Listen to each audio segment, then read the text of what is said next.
సాధారణంగా డబ్బు లేనటువంటి వాడికి ఏ ప్రాబ్లం లేదేమో.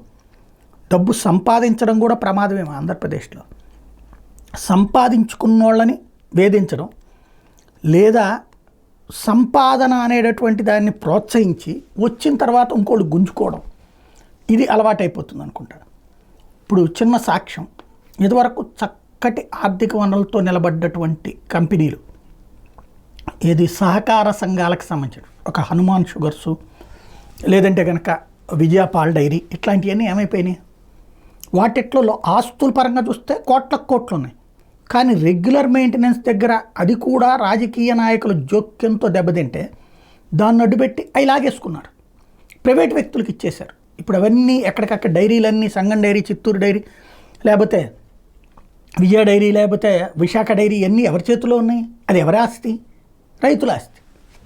అంటే ఒక స్థాయికి వచ్చాక నిదానంగా రూపాయి కూడేసి సంపాదించాక లాగేసుకుంటారు. అది ఇప్పుడు వ్యక్తుల చేతిలో ఉంటాయి. కానీ ఇప్పుడు అది తెలుగుదేశం వాళ్ళే అదంతా తినేశారని వైసీపీ దాన్ని తొక్కే ప్రయత్నం చేస్తే విశాఖకి సంబంధించిన డైరీ వచ్చి వైఎస్ఆర్ కాంగ్రెస్ పార్టీ వాళ్ళకి సపోర్ట్ చేస్తే ఇప్పుడు మళ్ళీ వాళ్ళని దెబ్బతీసి అది లాక్కునే ప్రయత్నం. అట్లాగే ధూళిపాళ నరేందర్ని ఇబ్బంది పెడితే అతను కోర్టుకు వెళ్ళి తనను తాను రక్షించుకున్నటువంటి వైనం. అంటే ఇందులో కష్టార్జితం ఎవరిది? జనాల కష్టార్జితం.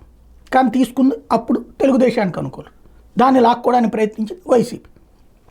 సేమ్ కాకినాడ పోర్టు, ప్రజల సొమ్ముతో కట్టినటువంటి పోర్టుని టీవీ రావుకి ఇచ్చింది ఆనాడు ఉన్నటువంటి తెలుగుదేశం ప్రభుత్వం. మొత్తం వాళ్ళే తినేయాలా, మేము తింటాం అన్నటువంటి రూట్లో నుంచి వచ్చింది వైఎస్ఆర్ కాంగ్రెస్ పార్టీ. ఇటు అరవిందోని దించి వీళ్ళని.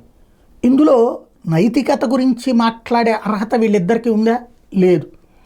దీంట్లో వీళ్ళ తప్పు వాళ్ళ తప్పు అని మాట్లాడేటటువంటి మీడియాకి అర్హత ఉందా? వాళ్ళకి లేదు.